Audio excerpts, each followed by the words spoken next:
Rebecca, Keating has a lot of failings, especially when it comes to economics, but he's entered the spotlight in recent weeks due to his comments on China, amidst the whole ASIO revelations that a former MP sold our country out.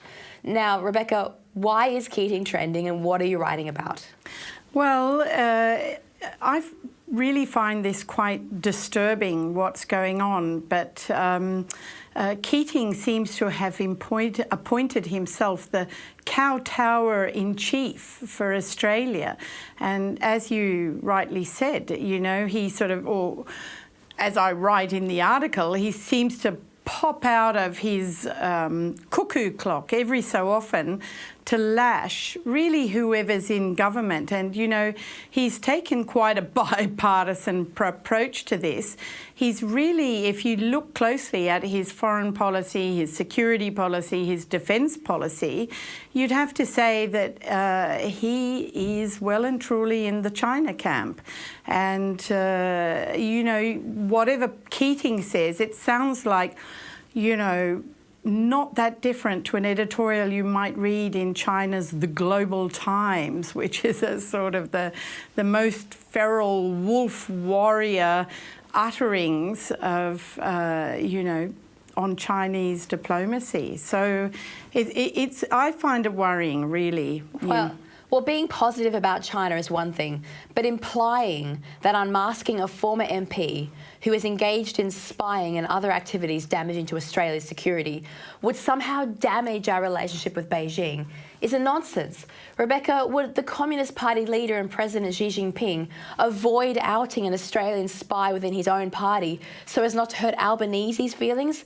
I mean, I suspect that wouldn't be the case. No, far from it. In fact, all sorts of people get swept up in sort of a dragnet operations and hurled into prison and accused of being spies, whether they've done any spying or not. And some of them happen to be Australian citizens. It's a very common accusation, and since courts in China, you know, have no transparency, completely opaque, and, you know, tend to run for something like, you know, less than a day in which someone is sort of found guilty and cast off into a sort of Chinese laogai, a prison camp, sort of labour camp.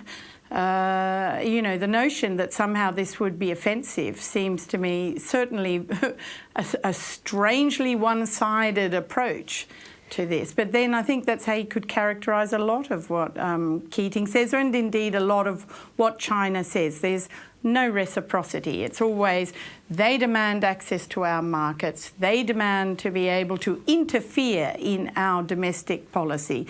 For example, telling us who should be allowed to hire a theatre, and, you know, they've clearly pressuring people not, for example, to allow Shen Yun to perform in Australian theatres, and it's been denied that on a number of occasions because they've been able to pressure state governments who have who've been able to be lent on.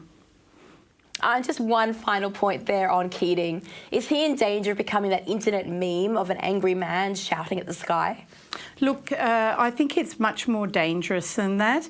If he were just an angry old man with no influence, it really wouldn't matter. He'd just be like the crazy uncle at a party who corners you and rants on about something of no relevance.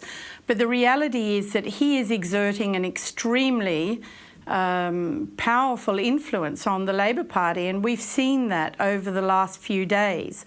We've seen how he has called for Mike Burgess, the head of ASIO, you know, not to be at the centre of our national security discussions, and lo and behold, Mike Burgess is now no longer going to be able to have a permanent seat at the National Security Committee of Cabinet. So we can see that actually he is shaping things with these rants, and I'm sure China is delighted, and I'm sure that's why China's Foreign Minister Wang Yi has said that he will be visiting Keating this Thursday in Sydney, and that will of course be a calculated insult to the Albanese government and to Foreign Minister Penny Wong.